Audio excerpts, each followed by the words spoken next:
Today, I'd like us to talk about the fact that the brighter the light, the more stark the shadows.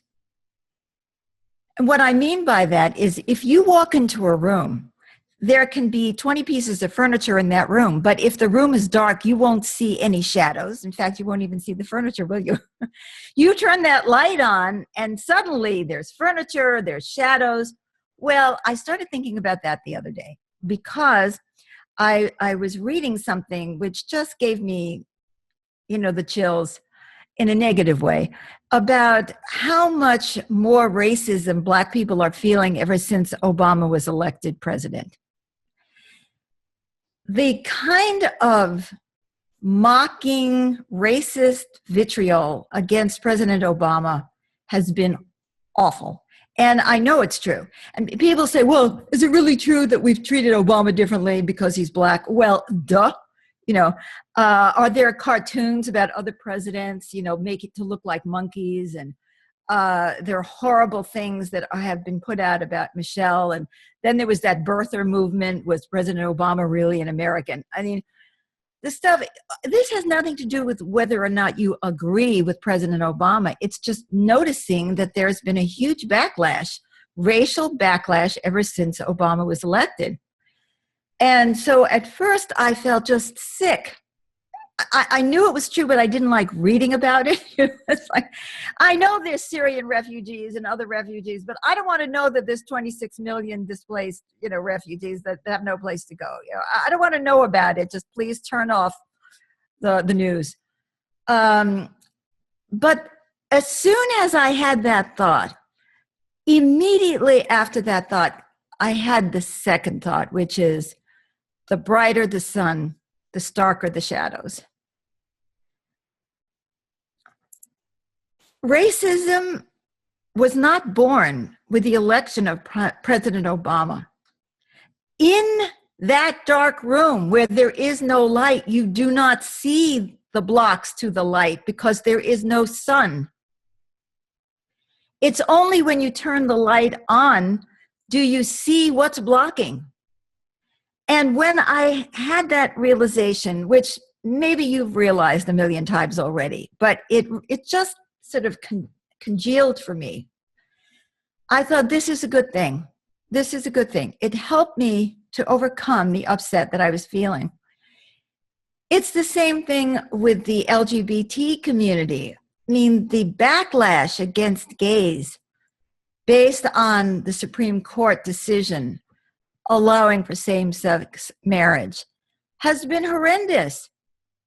But you wouldn't have a backlash if there had been no progress. Again, the brighter the light, the starker the shadow. And I'd like to talk about this phenomenon, and I'd like to talk about this phenomenon not in social terms alone, but also in personal terms. Because each one of us suffers from shame because we have backlash all the time.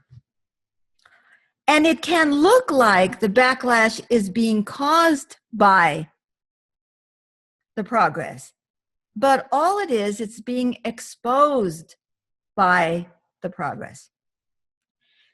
When we try to make a move into oneness, for example, it so goes against our egoic training, upbringing, conditioning, socialization. And it will bring to the surface all that gunk and that debris.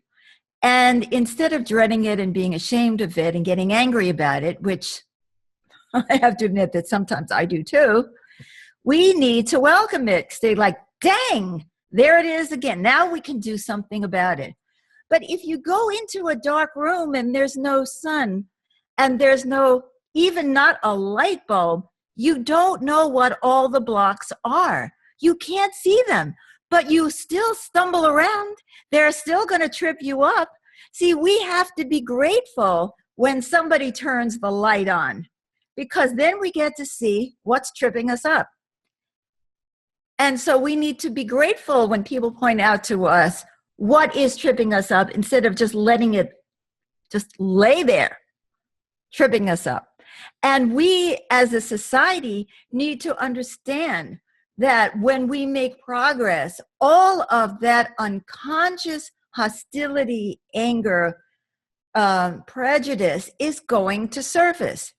Now, I'd like to talk about a little different aspect of this before I come back to this general topic, which is imagine yourself as a very devout Christian in a fundamentalist kind of upbringing who has extremely set beliefs that you have been taught, that is part of your world, that you perhaps actually believe down to your toes. And all of a sudden, Roe v. Wade, abortion becomes legal. And you've been told that this is a sin. You feel like the world is crashing in on you. You feel like you have no power. Or if you believe that homosexuality is sinful or aberrant rather than perfectly normal, which it obviously is since there's so much of it in our world, even in the animal kingdom, you don't get it. You don't get that that's God, that God created it because of something that somebody wrote a couple thousand years ago, right? And suddenly you see men kissing, and maybe you really are secretly gay too, but you don't want to admit it, and you're going to be like appalled and horrified and scared. You feel like your world is falling apart. When you have been born and bred to racism, to belief systems that tell you that white people are actually superior to blacks, Hispanics, maybe not the Asians. You know, we have some little bit of Asian worship here in this country because of Japanese technology, right? But if you're brought up with that and suddenly they're taking over, they're going to outvote you. I mean, it's like your world is so threatened. It's coming to an end. That's the way I have felt when there was this backlash against Roe v. Wade, and suddenly we were going to be sent back to the Stone Age where women had to give themselves abortions or went to back rooms to get them. And this, of course, as you know, I've spoken about abortion before, is a very touchy issue because fetuses are sentient also at some point, and who knows what that is. And at some point, that fetus does have rights, but that has been used as an excuse to eliminate all reproductive rights for women. And interestingly enough, there's a backlash to the backlash now. I'm sure most of you are aware that the Supreme Court has now come down on the side of some kind of sanity as far as I'm concerned, and they're knocking down these insane, obvious attacks on women's reproductive rights that were being justified by concern for the women's health. I guess they're not concerned for the health of the woman who gives herself an abortion when she's 15. They're not concerned about her health. They're only concerned about I don't know whose health. So the backlash to the backlash, and then everything is like that, right? And that's because we have not dealt with the psychology, the socialization, the attitudes, the conditioning. We make the changes, but we haven't dealt with the problem. And when we make those changes, it's like the sun has come out and all this ugly stuff emerges. People killing abortion doctors. I mean, I don't have to tell you about the attacks on Muslims, anti-Semitism, racism, and so on. Now, let's say you grew up in the pre-Civil War South or any other state that believed in slavery, and you are terrified of Black people because underneath all that shucking and jiving is anger, resentment, indignation, rage. Imagine living on the plantation. Not that all whites lived on plantations. Obviously, the vast majority were poor, as usual. But supposing you did live on this plantation, there's how many black slaves compared to how many of you? Boy, it's disproportionate, isn't it? And on some gut level, you know that what you're doing is inhumane, even if you never let yourself think about it. And you have to feel, because all humans and probably all animals are intuitive, and they sense things, and you feel the danger. And now all of a sudden, these guys are free, and they're outnumbering you.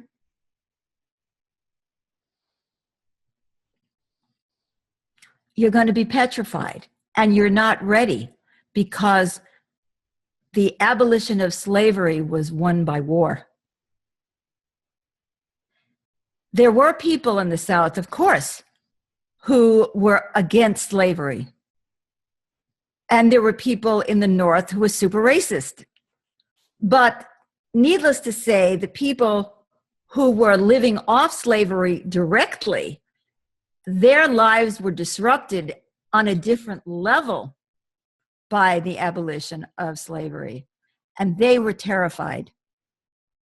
And of course, you had to see the backlash. And it's been intense. It's historic. There's no question about it. It's institutionalized racism, Jim Crow, the whole Reconstructionist era, where people were angry because they had been defeated, and they were angry because their entire way of life had been disrupted. They lost their incomes, they lost their status, they were surrounded. They had to do something to regain their position in the world. I mean, this is just one example. And then there were influxes of blacks into the North, looking for work. Who are these people? We always try to control what we fear.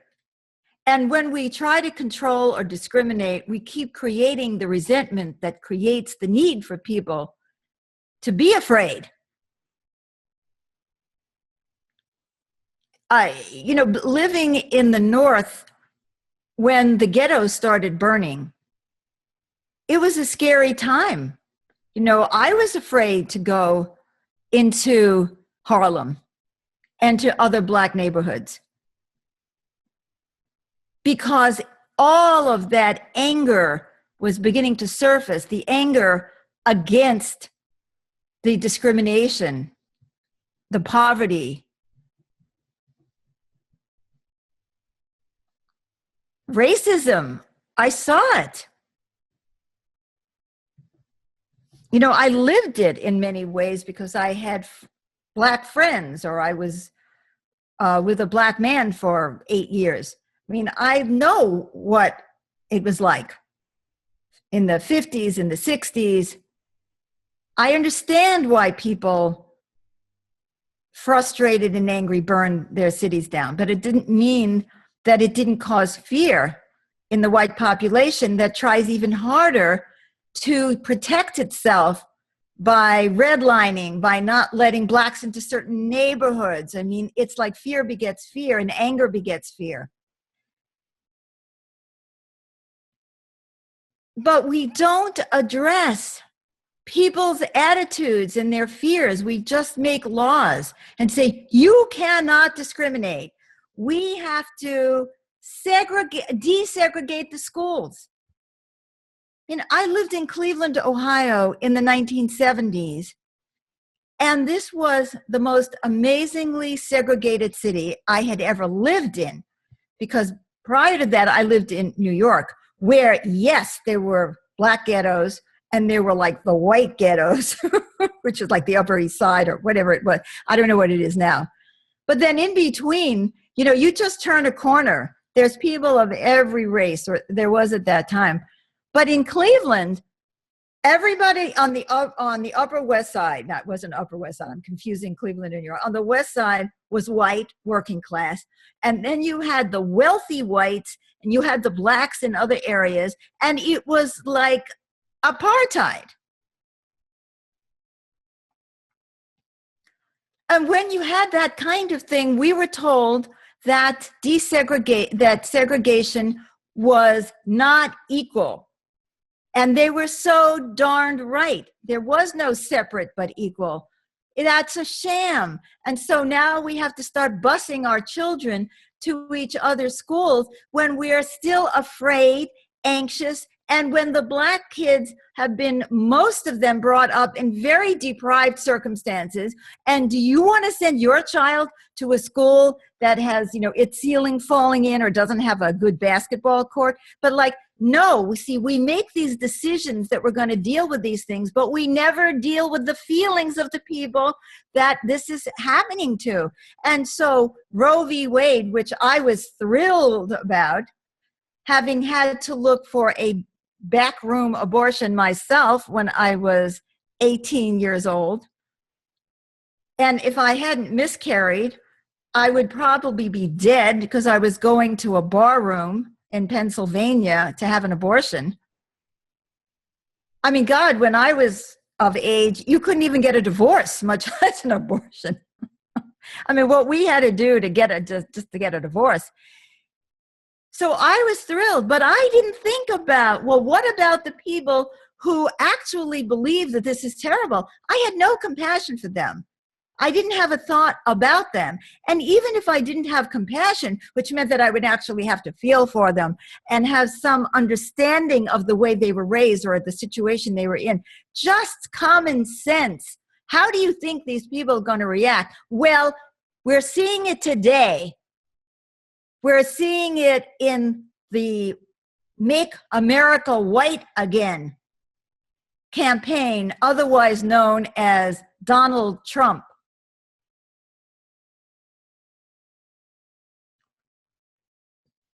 And we see it, not only in white nationalism, but we see it in the anti-LGBT movement, the Kim Davises of the world, who really believe that what they're doing is right.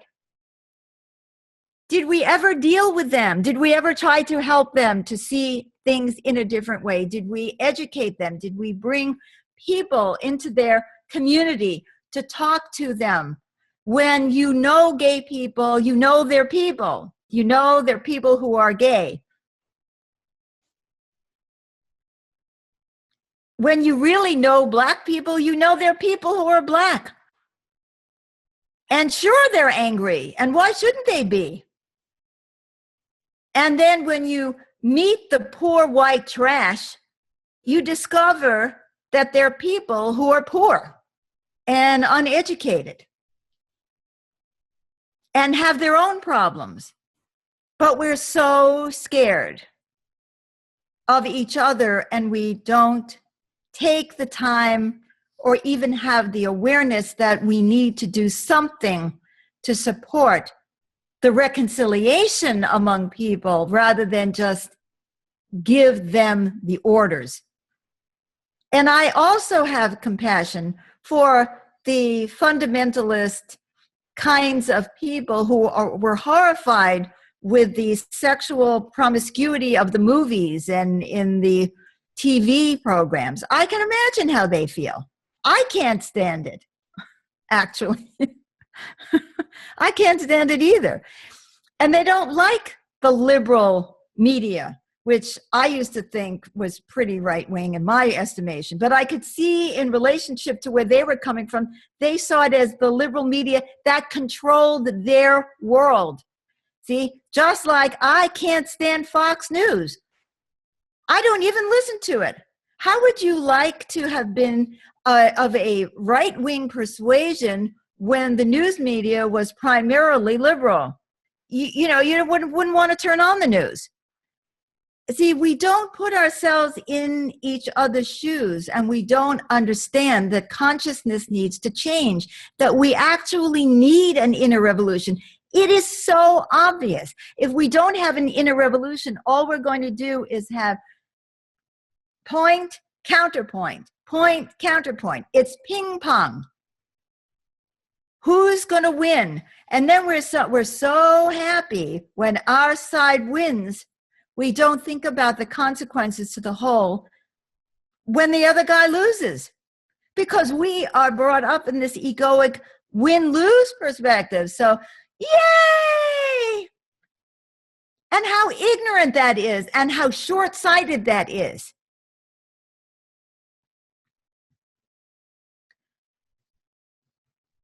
We believe, we in the innerrevolution.org and many other inner revolutionaries, whether they call themselves that or they call themselves something else, believe in oneness. And our struggle is to really bring oneness consciousness. When chicken farmers are saying that the chickens are suffering too much, and there was an article that I just read about some big company that's changing the way they treat the chickens. It's like, oh my God, when zoos are closing, when SeaWorld, I never thought SeaWorld would go down. We are beginning to feel our oneness with animals. You know, when chimpanzees are beginning to be recognized as having rights, that's oneness. When we begin to understand that our world is full of human beings who have different colors, races, nationalities, upbringings. And that includes people who are right-wing, who I don't agree with. That includes racists of every color, shape, and size. We are all one. So we have a lot to do. And there has been, I would say, over thousands of years, some movement towards oneness. Some. And that's going to create backlash. When you think about the analogy of turning the light on and how it casts the shadow because there's something blocking that light, and now you know what's there, even on the cloudiest day, the sun is shining. It's just we don't see it. The sun is always shining. And I think of that as oneness. The oneness always exists. Love, connection. It's there. It's shining. It's what warms every one of us. It's what gives us a feeling of safety in the world. And yet sometimes the clouds are there and we think the sun is gone. The sun is not gone. There's just something blocking it.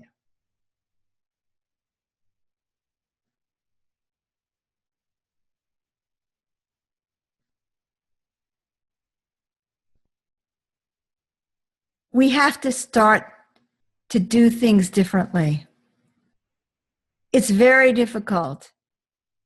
We have to keep fighting for oneness. There's no doubt about it.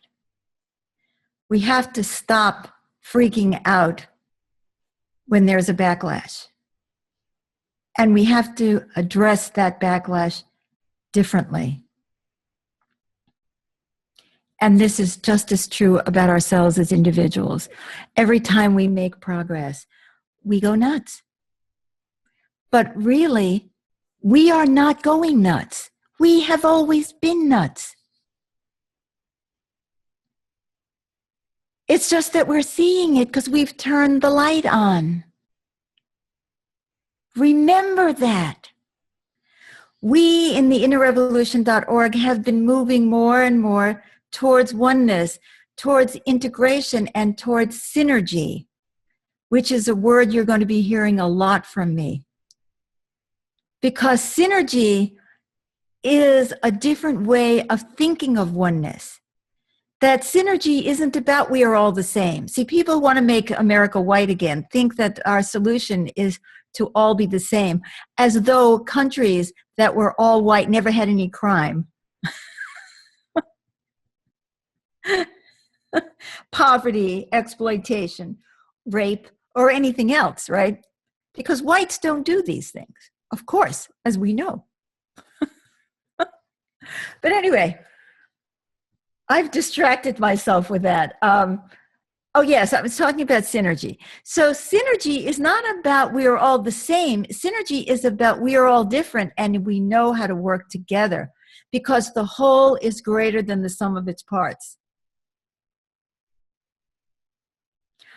Black people, white people, Asian people, Mexican people, other kinds of Hispanics, Muslims, Jews, whatever, Buddhists, Hindus, we have to find our synergy. People with high IQs, people with low IQs, people with strong bodies, people with weak bodies.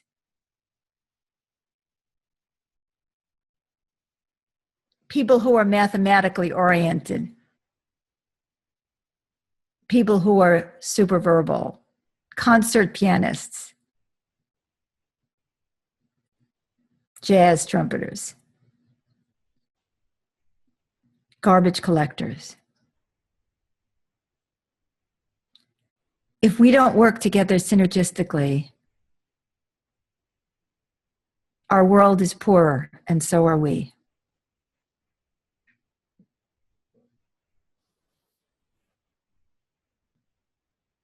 The New Deal was our reaction to this terrible Great Depression. And there was some leveling of the playing field. And guess what?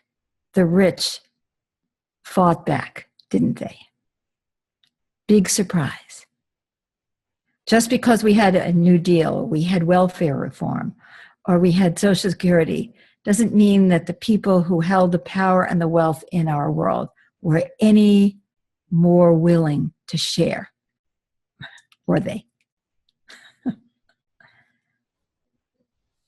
Now there's going to be a backlash against that backlash, and that's Bernie Sanders, and to some degree also Donald Trump. We see it happening all the time. What we don't do is work synergistically. What do you have? What resources do you have to put into this pot? I have no idea how, in fact, this is going to happen, but it must.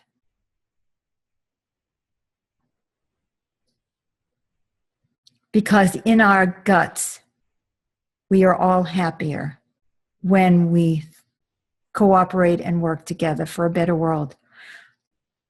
Before I close, I just want to mention that we just did a radio interview of Josh Hoxie from inequality.org, and he was citing a study that showed that the more income inequality in a nation, the unhappier everyone is, including the rich.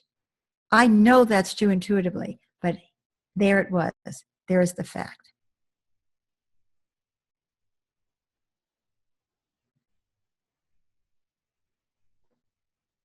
All the parts of ourselves that are fighting each other need to come together.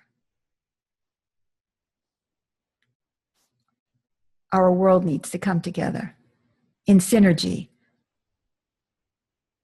So ego, you can stop fighting. We're not trying to take away the fact that you have black hair and I have gray and brown. We're trying to find a way to work together for the highest good of all.